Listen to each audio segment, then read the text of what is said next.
Hey everyone, I'm going to walk you through how our new photo uploader works. So when you're ready to place an order for photo editing, you can go ahead and click New and select Photo Editing. Or you can click Photo Editing here on the Quick Order menu. You can also hover on the New Order button and click Photo Editing. All of that will take you to the photo editing uploader.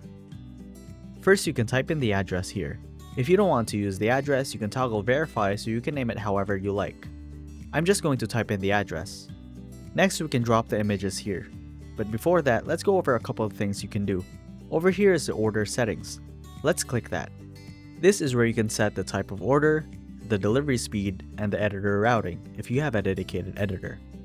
Here you'll see the editing options. You can set your specific editing preferences for this order. You now have the option to add a template. This is going to be useful if you have multiple editing processes. For example, I added a template for hotel shoots.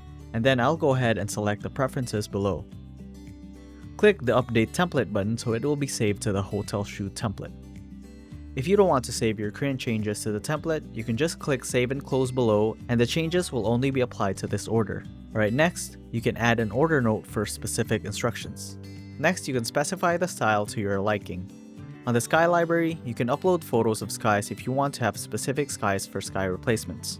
You can see that I already uploaded 3. I can select one or I can select multiple. Next, you can choose the add-ons. The add-ons that are selected here will apply to all photos. They can also be applied on a per photo basis during queuing.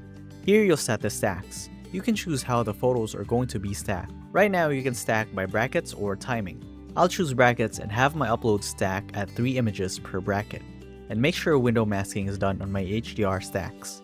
For Flambient, it's going to be the same, except you have the option to select what the base layer will be between flash or ambient.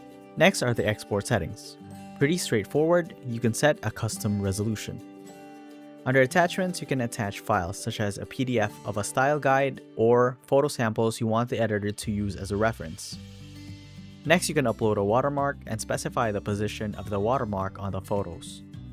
When you're all set, click Save and Close. Now let's talk about groups. So you can add a group here if you want to organize your uploads. For example, I'll have a separate group for my interior and exterior. When that's set, we can drop the interior photos here. As you can see, there are a couple of stacking options. I'm going to be uploading HDR images here and it will be stacked by 3. Let's do that here. Now we have our HDR stacks on the queue. We can actually start uploading here while we are queuing the photos of the exterior group. We don't have to do that, but that is an option. Now let's queue the HDR stacks of the exterior photos. It's still going to have 3 images per stack. I'll just drop the images here and that will do it. So from here, there are additional group options if you want to add group notes or add-ons, you can do that here. And we are ready to submit our order. Just go ahead and click this button and it will start uploading. Let it upload and when it's finished, you'll see this pop up. That's how you place an order for photo editing. If you have any questions, let us know at support@photoup.net.